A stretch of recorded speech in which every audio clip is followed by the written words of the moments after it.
नागरिकों के समान अधिकार की बात कही गई है। साथियों, ये लोग हम पर आरोप लगाते हैं, लेकिन सच ये है कि यही लोग मुसलमान करते हैं। अगर ये मुसलमानों के सही मायने में हितैषी होते तो अधिकांश परिवार, मेरे मुस्लिम भाई बहन, शिक्षा में पीछे न रहते, रोजगार में पीछे न रहते, मुसीबत की जिंदगी जीने के लिए मजबूत नहीं रहते। मुसलमान भाइयों में जो हमारे पसमानदा भाई बहन हैं, जो पिछड़े हुए हैं, मैं उनकी बात करता हूं।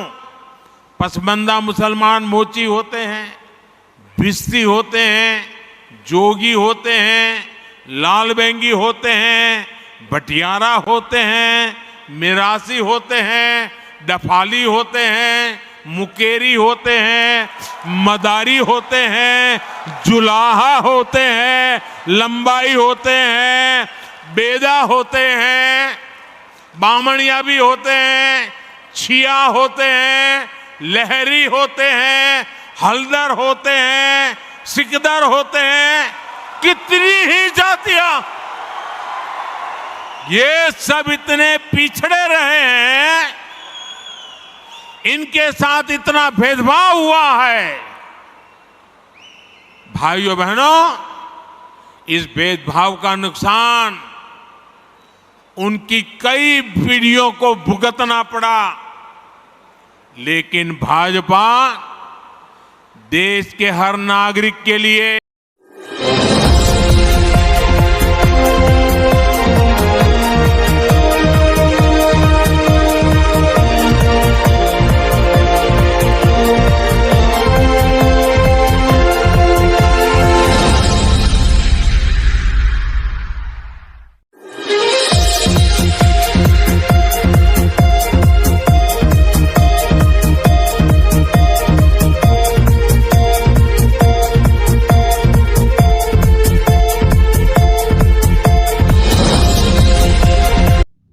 नमस्कार, जय सिया राम, वंदे मातरम, हर हर महादेव। कैसे हैं आप? और प्रोग्राम को शुरुआत करने से पहले आपसे गुजारिश है, निवेदन है कि पहले चैनल को लाइक करें, शेयर करें और हमारे चैनल में रेड बटन को दबाकर सब्सक्राइब करें। चलिए मुद्दे पर आते हैं। आज हम बात करने वाले हैं यूनिफॉर्म सिविल कोड की। ऐसे यूनिफॉर्म सिविल कोड को लेकर हमने कई एपिसोड किए, कई सज्जनों को बुलाए, उनसे वार्ता की, लेकिन कल एक जनसभा को, भाजपा की जनसभा को, और हम बात करें तो मध्य प्रदेश में जो चुनावी घोषणा थी बीजेपी की, वो चुनावी घोषणा मध्य प्रदेश में भोपाल से कल पीएम ने घोषणा कर दी। चलिए हम भाजपा की बात पे हम बात तवज्जो न दें, हम बात करें। कल मोदी ने कहा कि ये लोग जो हैं देश में रहते हैं, एक विशेष समाज के लोग हैं जो इस देश के अल्पसंख्यक समाज को भरमाने का काम करते हैं। वो यूसीसी को लेकर झूठी बातें, झूठी कवायदें करते नजर आते हैं। वो देश को एकजुट करने की बात करते हैं। जो अलग मसले होते हैं तो कहते हैं कि हम एक हैं, और बाकी अलग मुद्दे आते हैं तो कहते नहीं हम शरिया के अनुसार चलेंगे। जब वो देश को एकजुटता की बात करते हैं, देश को एकजुट करने की बात करते हैं, और कई मामले हैं, अपराध के मामले हैं, तब वो भारतीय संविधान को मानते हैं। जब कुछ अलग मामले होते हैं, शादी ब्याह के मामले होते हैं, अलग तरह के मामले होते हैं, तो वो अपने शरिया कानून के अनुसार चलते हैं। तो वो कहते हैं इस देश का एक वर्ग है अल्पसंख्यक समाज में, जहां पे उसमें अंसारी आते हैं, पाशमानदा आते हैं, बुनकर समाज आता है, मदारी समाज आता है, उन्हें उपेक्षा की दृष्टि से देखा जाता है। आज वो भी गरीब हैं, आज वो एक दायरे में नहीं आ पाए, और इन्हीं समाज के जो अशराफिया वर्ग हैं अल्पसंख्यक समाज में, वो जो है इनका शोषण करते नजर आते हैं। लेकिन इस देश में एक ही एजेंडा फैलाया जाता है हिंदुओं को लेकर। हिंदू समाज में सवर्ण समाज यहाँ, दलित समाज यहाँ, दलित समाज पिछड़ा। फिर एक नैरेटिव गढ़ी जाती है कि अगर यूनिफॉर्म सिविल कोड लाना है तो हिंदुओं में लेकर आइए, क्योंकि आज भी दलितों को मंदिरों में घुसने नहीं दिया जाता है। एक डीएमके के नेता बोले हैं, उनकी बाइट को मैं सुनाऊंगा। वो डीएमके के नेता हैं जो हिंदू के मंदिरों से उपजी हुई कमाई को ईसाई मिशनरी में खर्च करते हैं तमिलनाडु में। आज जो हम बात कर रहे हैं, आज चरित्र है, आज जिस सब्जेक्ट का हम चरित्र चित्रण कर रहे हैं, जो यूनिफॉर्म सिविल कोड लागू किया जा रहा है उसे कुछ लोग कह रहे हैं ये हिंदू कोड बिल है। ये यूनिफॉर्म सिविल कोड नहीं है, ये हमारे मौलिक अधिकारों का हनन किया जा रहा है। पीएम मोदी साहब वो हिंदू सिविल कोड की बात कर रहे हैं। पीएम मोदी ने जो यूसीसी समान नागरिक संहिता की बात की है वो दरअसल हिंदू कोड बिल की बात की है। विपक्ष बौखला गया है। विपक्ष कहें तो विपक्ष के पेट में मरोड़े उठने शुरू हो गए हैं। विपक्ष को कुछ समझ में नहीं आ रहा है। अब इसको लेकर कुछ दिग्गज नेता हैं जो अपने आप को मुस्लिम समुदाय का करता धरता पालनहार मानते हैं, वो भी बौरा गए हैं। पर्सनल लॉ बोर्ड की पर्सनल बातों का कैसे हनन हो रहा है वो भी बौखला गया है। कुछ नेता हैं जो आजकल सेकुलरिज्म की कहानियों को ज्यादा तवज्जो देते नजर आते हैं, उन्होंने भी संविधान का रोना शुरू कर दिया है। उनका भी संविधान का रोना यहां पर शुरू हो गया है। कल तक सब कुछ ठीक था, आज संविधान का रोना सुनाई देने लग गया है। इनकी जो पीड़ा है वो पीड़ा अब गहरी हो गई है। उनकी चेतना भी जो है संवेदन शून्यता की ओर आने लग गई है। हम बात कर रहे हैं कि प्रधानमंत्री ने जो समान नागरिक संहिता लागू करने के संकेत दे दिए हैं एमपी की राजधानी भोपाल से मंगलवार 27 जून को, तो जनसभा को संबोधित करते उन्होंने कहा कि एक घर में एक सदस्य के एक कानून और दूसरे के लिए अलग हो तो क्या ऐसे में घर चल पाएगा? अब मान लीजिए मेरा ही घर है, मेरे लिए अलग कानून हो, मेरे बड़े भाई के लिए अलग कानून हो, मेरी बड़ी बहन के लिए अलग कानून हो, मेरे छोटे भाई के लिए अलग कानून हो, मेरी छोटी बहन के लिए कानून, क्या वो घर चल सकता है? नहीं चल सकता है। हालांकि अभी तक देश चलाया ही जा रहा था। एक हिंदुओं के लिए, बुद्धिस्टों के लिए, सिखों के लिए, जैनियों के लिए, ये सब एक यूनिफॉर्म सिविल कोड में आ गए और एक देश का एक बड़ा अल्पसंख्यक वर्ग क्रिश्चियनिटी, उनके कानून के दायरे नहीं, वो अपने कानून के अनुसार चलते हैं। इसका भारत को बहुत ज्यादा नुकसान भी हुआ है। इसके अलावा उन्होंने कहा कि यूसीसी के नाम पर देश के लोगों को बरगलाया जा रहा है, भड़काया जा रहा है। पीएम के इस बयान पर विपक्ष समेत कई मुस्लिम नेता बौरा गए हैं, बौखला गए हैं। इनकी बौखलाहट इनके बयानबाजी से साफ साफ छलकती नजर आ रही है।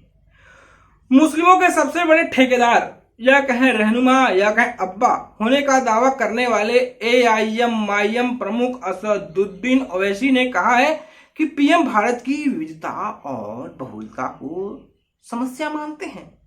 इसलिए बात यह है कि भारत के प्रधानमंत्री भारत की डाइवर्सिटी को, प्लुरलिज्म को एक प्रॉब्लम समझते, इसीलिए इस तरह की बातें करते रहते। उन्होंने क्या बोलते? One nation, one election, one tax, one law, one culture, one religion, one identity, और अब तो वन फर्टिलाइजर भी बोल रहे हो। ये उनका बहुत बड़ा प्रॉब्लम है। इसीलिए बोल रहा हूं, आर्टिकल 29 भारत के प्रधानमंत्री को समझ में नहीं आता। अब यूनिफॉर्म सिविल कोड की भारत के प्रधानमंत्री बात कर रहे हैं, तो क्या यूनिफॉर्म सिविल कोड के नाम पे आप प्लुरलिज्म, डाइवर्सिटी को छीन लेंगे क्या? आप वो करना चाह रहे? यूनिफॉर्म सिविल कोड की जब बात प्रधानमंत्री कर रहे हैं, वो यूनिफॉर्म सिविल कोड की नहीं बात कर रहे, वो हिंदू सिविल कोड की बात कर रहे। पूरे जो इस्लामिक रेफरेंसेस है प्रैक्टिसेस के, उसको वो इलीगल ट्रीट करेंगे और पूरे हिंदू प्रैक्टिसेस को प्रधानमंत्री अंडर द लॉ प्रोटेक्ट कर लेंगे। मैं प्रधानमंत्री को चैलेंज कर रहा हूं, 300 एमपी आपका ने है, आप हिंदू अनडिवाइडेड फैमिली को एबॉलिश करो पहले, नंबर 1। कर सकते क्या आप? Thirdly, fourthly, section 21A special marriage act जो है मोदी साहब करेंगे, अभी सर करेंगे, नागालैंड मिजोरम निकाल सकते। एक मणिपुर को नहीं जा सक रहे प्राइम मिनिस्टर मोदी, जहां पे 300 चर्चेस को जला दिए गए, और आप 371 निकालेंगे क्या? बताओ हमारे को। आप बोलिए, प्रधानमंत्री को बोलना चाहिए इन बातों पे। तो यूनिफॉर्म सिविल कोड की बात तो कर रहे हैं, और फिर आप गुजरात में डिस्टर्ब एरियाज एक्ट में मुसलमान अपना घर नहीं बेच सकता, हिंदू अपना घर मुसलमान को नहीं बेच सकता। आप गुजरात में मुख्यमंत्री थे, अभी भी आपकी सरकार है। यूनिफॉर्म सिविल कोड की प्रधानमंत्री बात कर रहे हैं, और हिमाचल प्रदेश में वहां पर एग्रीकल्चर लैंड नॉन हिमाचली नहीं ले सकता। चलो प्रधानमंत्री आप ले लो, अपनी वहां एग्रीकल्चर लैंड लेके दिखाओ आप। यूनिफॉर्म सिविल कोड की आप बात कर रहे, जाके ये बात प्रधानमंत्री पंजाब में बोलो। चलो पंजाब में बोलिए प्रधानमंत्री, आप जाकर बोलिए पंजाब में, सिखों से बोलिए कि यूनिफॉर्म सिविल कोड लेके आएंगे। पंजाब के लोगों को बोलिए, देखिए क्या रिएक्शन होता। और प्रधानमंत्री यूनिफॉर्म सिविल कोड के नाम पर फिर से कह रहा हूं, हिंदू सिविल कोड की बात करना चाह रहे हैं, उसको लाना चाह रहे हैं, उनका मकसद वही है। और एक क्या है कि मकसद क्या है कि टारगेट करो भारत के मुसलमानों को, उनको ह्यूमिलेट करो। आप यूनिफॉर्मिटी इक्वालिटी को मानते नहीं, जब मानते आप वहां पर हिंदू एक्सेप्शन दे देंगे आप, और पूरे मुसलमानों की रिलीजियस प्रैक्टिस को आउटला करना चाहते। ये वो इस तरह की बातें बोला करते हैं। वो कहते हैं कि एक देश, एक चुनाव, एक टैक्स, एक कानून, एक पहचान, तो क्या यूसीसी के नाम पर देश की बहुलता को छीना नहीं जा रहा है? ये हजरत ओवैसी का पीड़ा है, ये हजरत ओवैसी की मानसिक उत्पीड़न की क्षमता है जो यहाँ पर साफ साफ झलक रही है। भले यूसीसी इस देश की सबसे बड़े अल्पसंख्यक समाज का ठेकेदार मानते हो, लेकिन ऐसा नहीं है कि ये जो अल्पसंख्यक समाज है जो इनको अपनी ठेकेदारी मंजूर करते दिखता है। एक और नाम है, एक और नाम लेना चाहूंगा, समाजवादी पार्टी। समाजवादी पार्टी के बारे में तो आप जानते ही हैं कि समाजवादी पार्टी किसी जमाने में कार सेवकों पर गोली चलाई थी। तो उस समय, मैं नाम नहीं लेना चाहता हूं, दिवंगत हो गए हैं, तो उन्होंने कहा था कि आज भी जो है उन्होंने जो कार सेवकों पर गोली चलाई उसके लिए उन्हें कोई शर्मिंदगी नहीं। तो समाजवादी पार्टी को उत्तर प्रदेश में नमाजवादी पार्टी भी कहा जाता है। तो समाजवादी पार्टी के महाराष्ट्र से विधायक आने वाले अब्बू आजमी ने भी यूनिफॉर्म सिविल कोड पर और पीएम पर तंज कसा है। उन्होंने विरोध किया है, ट्वीट कर कहा है कि मोदी जी को यह भी कह देना चाहिए कि इस देश में एक ही धर्म के लोग रहेंगे। हमारे देश में कुछ किलोमीटर में भाषाएं, संस्कृति बदल जाती हैं, उसे बदल देंगे। यूसीसी के जरिए शरीयत की दखल कि हम बर्दाश्त नहीं करेंगे। तो सबकी अलग अलग संस्कृति है, सबका अलग अलग मजहब है, सबकी अलग अलग किताबें हैं उनके धर्म की, तो उसके हिसाब से धर्मी किताबों में जो कहा गया वो करते हैं वो। तो उसमें आप क्या इसको चेंज करके सबके धर्म को खत्म कर देना चाहते हो? ये मतलब है। मैं समझता हूँ अगर ये करेंगे तो मुसलमान ही नहीं, सारे धर्म के लोग जिनके धर्म के खिलाफ कोई कानून बनाएंगे, अब अगर आप बनाएंगे कि भाई अब जो है मुर्दे को जलाना नहीं है दफनाना है, या मुर्दे को दफनाना नहीं है जलाना है, आप कहेंगे 7 फेरे नहीं करना बल्कि निकाह करना है, और कहेंगे निकाह नहीं करना 7 फेरे करना है, आप शादी 1 नहीं 4 नहीं 1 करना है, और तलाक का सिस्टम बदल देंगे, प्रॉपर्टी जो कुरान शरीफ में या किताबों में लिखी हुई है धर्म की उसके हिसाब से बंटवाना है, और आप कहेंगे नहीं हम इस उठाएंगे। देखिए देश का संविधान जो बना है ना उसमें अमेंडमेंट कई बार हुआ है, परंतु जो धर्म की किताब बनी है ना कुरान शरीफ, उसमें कोई अमेंडमेंट नहीं है। 14 अब आपकी सत्ता है, आप उस अहंकार में जो चाहो कर लो, परंतु लोग दिल से नाराज होंगे। तो इसका विरोध किया जाएगा, सुझाव मांगे जाएंगे। 100% विरोध किया। आप पूछे ना, मुझसे आके पूछते हैं मुसलमानों से, और लोग पूछिए ना, दूसरे धर्म के लोग पूछिए, खाली मुसलमान से पूछ कर मुसलमानों को जो है लोगों के बीच में वो कर देना कि मुसलमान विरोधी है। और इस तरह से भारतवर्ष में हर 100, 200, 300 किलोमीटर पर अलग अलग संस्कृति के, अलग अलग भाषा बोलने वाले, अलग अलग खाना खाने वाले, अपनी उनकी अलग अलग चीजें धारणाएं, उनसे पूछिए जाकर के, वो बताएंगे आपको। लेकिन जब कुछ होता है ना तो मीडिया सीधा मुसलमानों के पास आती है, उनसे पूछती है और विरोध मुसलमानों की तरफ से दिखा दिया जाता है। उन्होंने कहा है कि राजनेता जो है मुसलमानों में गलत फहमियां जो है फैलाते हैं, और पासमानदा मुसलमान की उन्होंने बात की, वो भी इसी तरह से राजनीति का शिकार है। बेचारे मोदी जी बहुत होशियार है, वाह वाह।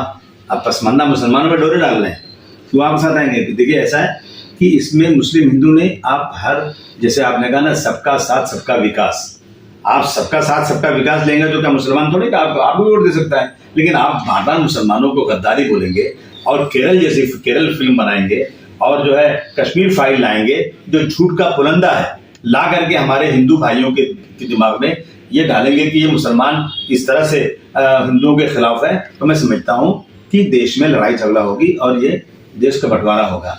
ये सब चीजें करके राजनीति करना चाहते हो, मैं समझता हूँ ये सब बिल्कुल गलत चीजें हैं। सबको सबका साथ देना चाहिए, मुसलमान हो या हिंदू, सबको एक तरह देखना चाहिए। सबसे बड़ी बात है, इस देश का संविधान महान है, इस देश के संविधान को फॉलो कीजिए, सब ठीक हो जाएगा। मोदी जी कह रहे हैं कि मुस्लिम देशों में भी ट्रिपल तलाक जो है वो बंद कर दिया गया है, कि महिलाओं के साथ अन्याय है, परिवार को बर्बाद कर देता है, लेकिन लोग जो है सिर्फ वोट बैंक की राजनीति के लिए इसका विरोध करते हैं। मुसलमानों में शराब हराम है तो क्या मुसलमान पीता नहीं? क्या बहुत पीते हैं। मुसलमानों ने ज़िना करना हराम है, क्या नहीं करते? क्या बहुत करते हैं। 3 तलाक मुसलमानों में मना है, जो करता है वो गलत करता है। 3 तलाक का मतलब अगर आपकी वाइफ से, बीवी से आपकी जमती नहीं है, आप उसको अलग करना चाहते हैं, तो पहला तलाक दीजिए और उसको 1 महीना तक इंतजार कीजिए। और अगर आपकी जम जाती है तो फिर आप रख सकते हैं उसको। दूसरा तलाक दीजिए, फिर 1 महीना इंतजार कीजिए, और अगर बात बन गई तो ठीक है। और जब नहीं जमती बात, अलग कीजिए, साथ मत रहिए, इंतजार कीजिए। जब एकदम पानी सर से ऊंचा हो जाए कि भाई नहीं जमने वाली, तो तलाक तीसरा देकर खत्म करना है। कोई कहता तलाक तलाक तलाक, ये तो मना है इस्लाम में, तुमने कौन सा नहीं बात कर दिया? तो इस्लाम पहले से मना कर रहा है, 3 तलाक नहीं करना है। आजमी ने भी यूसीसी पर पीएम के बयान का उन्होंने भी विरोध किया है। ट्वीट कर कहा कि मोदी जी को यह भी कह देना चाहिए कि इस देश में एक ही धर्म, एक ही कानून है। हम तो भैया सरिया मानते हैं, सरिया कानून के अनुसार चलते हैं, सरिया लॉ को फॉलो करने वाले लोग हैं। हम भला यूसीसी को क्यों माने? हम अलग हैं, हम जुदा हैं। हम मुस्लिम समाज से आते हैं।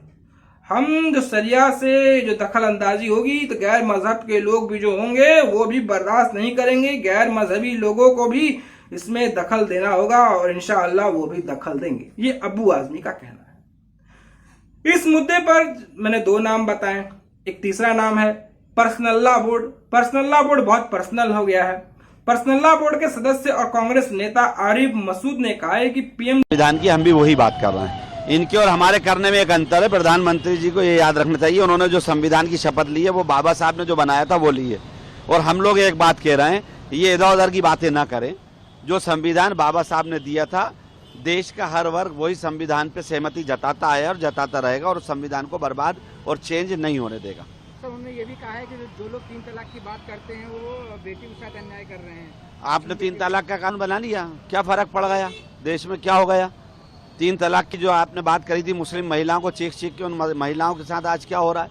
उनको कौन सा रिलीफ मिल गया, जरा वो बता दें। सर, भ्रष्टाचार को लेकर भी प्रधानमंत्री ने हाँ, बहुत अच्छी बात करी। उन्होंने कहा 2G 3G और न जाने कितने घोटालों का उन्होंने 2 घंटे के भाषण में वो कहा। तो ये एक बात साबित हो गई। तो मैं उनसे कहूँगा कि ये जो घोटाले हुए थे, उस घोटाले में वर्तमान प्रधानमंत्री मनमोहन सिंह जी ने उन्हीं के मंत्री, उन्हीं के नेताओं को जेल पहुँचवा दिया था।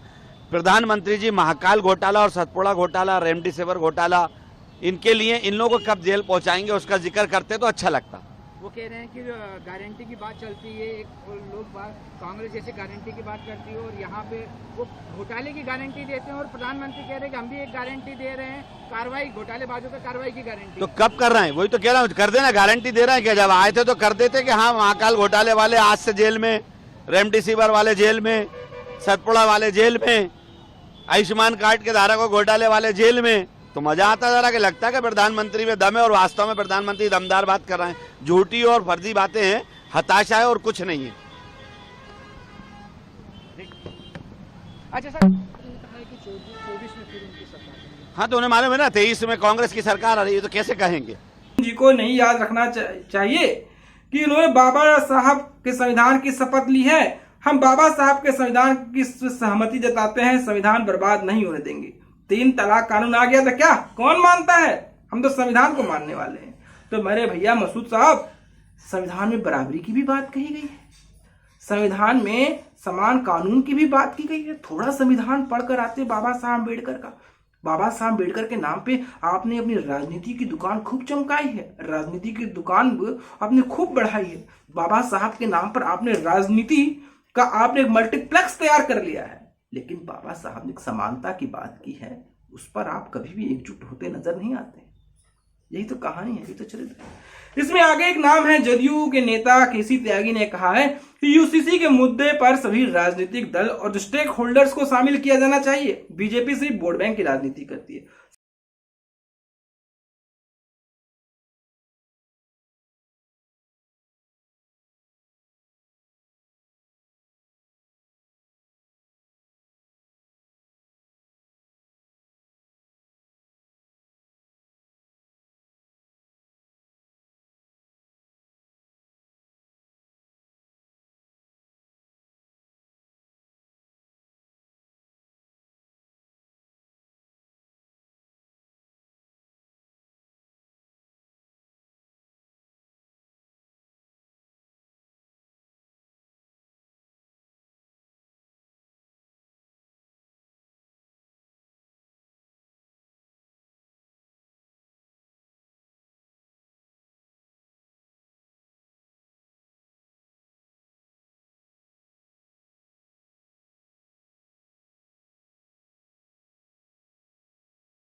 सभी राजनीतिक दल और स्टेक होल्डर्स की जब बात कर रहे हैं, ये जो राजनीतिक दल है ये स्टेक होल्डर्स के मानने वाले हैं, क्योंकि इनके वोट बैंक है। वो नहीं चाहेंगे कि इनके वोट बैंक पर सेंध लगाया जाए, क्योंकि ये सेकुलरिज्म की राजनीति करते हैं। हिंदुओं पर तमाम कानून लगाए गए, हिंदुओं के मंदिरों को सरकारी कब्जे में ले लिया गया, हिंदुओं के मंदिरों से जो पैसे उपज के आ रहे हैं उसे सरकार चल रहे हैं। पूरे कोविड काल में कोई धंधा पानी नहीं चला, कुछ नहीं चला, सारे रोजगार बंद थे, लेकिन हिंदुओं के मंदिरों से जो पैसे आ रहे थे सरकार के नियंत्रण में, उससे सरकार चली, उससे सरकार दौड़ी, उसके बारे में कोई बात नहीं करेगा। ये इनके बारे में एक कानून की बात नहीं करेंगे। एक भी मस्जिद देख लीजिए, बड़ी से बड़ी मस्जिद देख लीजिए, वो कोई कानून के नियंत्रण में नहीं है, वो पर्सनल लॉ हो जाता है, वो पर्सनल है। इनका कानून पर्सनल है और सनातन धर्म पर्सनल नहीं है। और ये कानून की बात करते हैं, का विरोध करते हैं। अब बात करते हैं दलित की। दलित भी हिंदू में आता है, हिंदू समाज में आता है, और दलित और जो बहुसंख्यक समाज है, सवर्ण समाज, सब एक कानून के दायरे में आते हैं।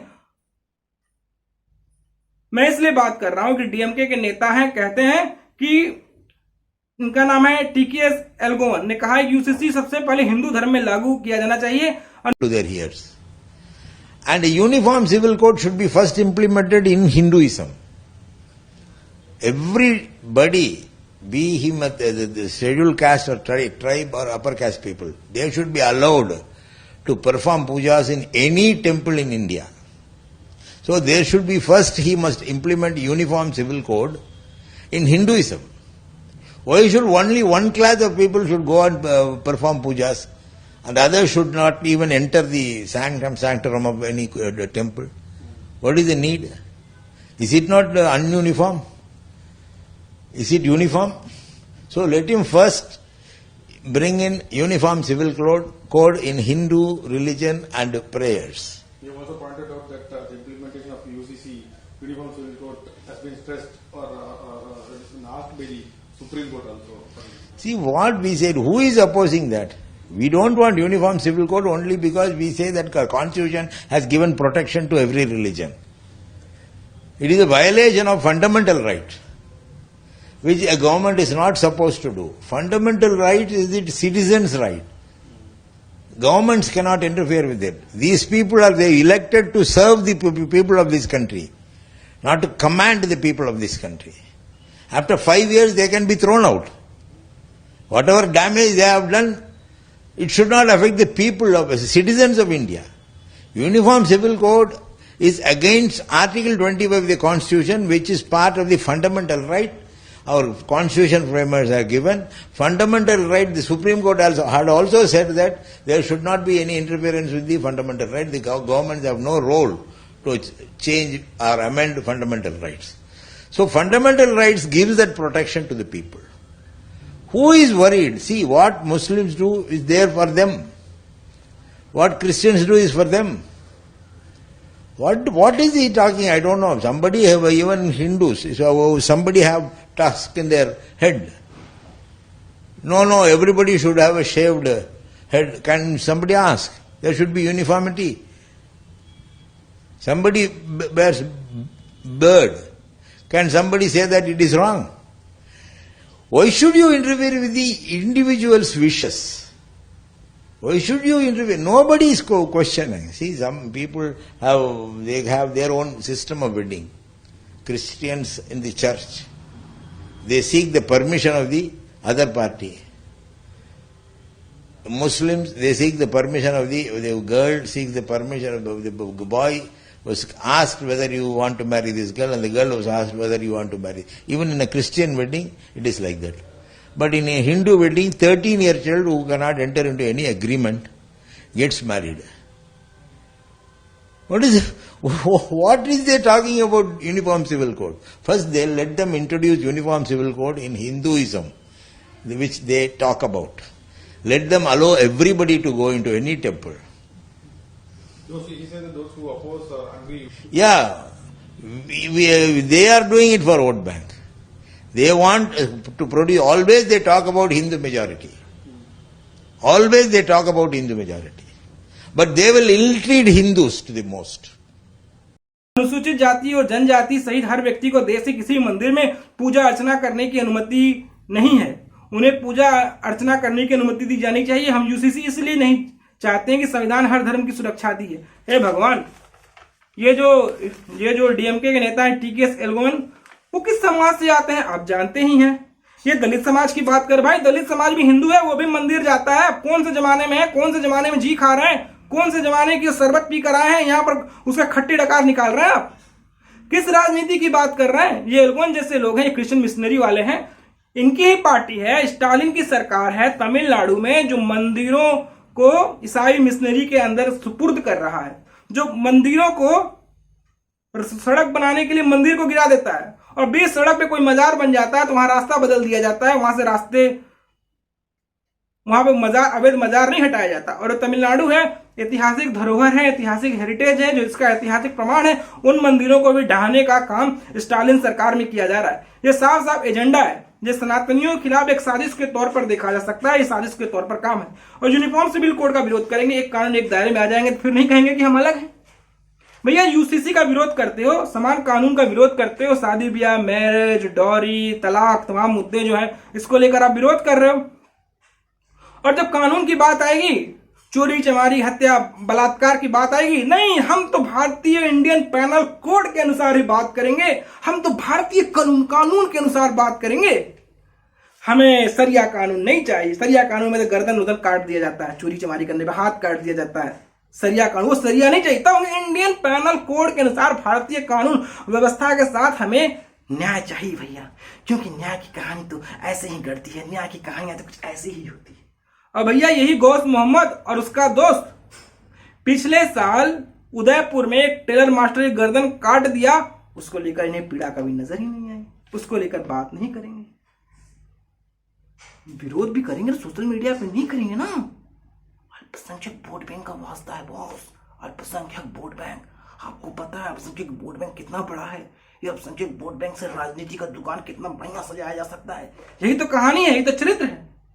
और हमको तो ताज्जुब होता है जदयू को, कि जदयू आजकल जो पैट्रियोटिक डेमोक्रेटिक अलायंस के जो प्रणेता बने हुए नीतीश चाचा, किसी त्यागी जैसे पढ़े लिखे लोग भी इस तरह की बातें कर, क्या भैया वोट बैंक की राजनीति है बाबू, भैया वोट बैंक की राजनीति, जी वोट बैंक की राजनीति ही है जिन्हें कुछ कहने और बोलने पर मजबूर कर देती है। तो दोस्तों, आपको हमारी कहानी कैसी लगी, आपको हमारा एपिसोड कैसा लगा, आप हमें जरूर बताएं। दोस्तों, आपसे गुजारिश है, निवेदन है कि आप हमारे चैनल को लाइक करें, शेयर करें, सब्सक्राइब करें, और जिन्होंने सब्सक्राइब नहीं किया है वो यथाशीघ्र सब्सक्राइब कर लें।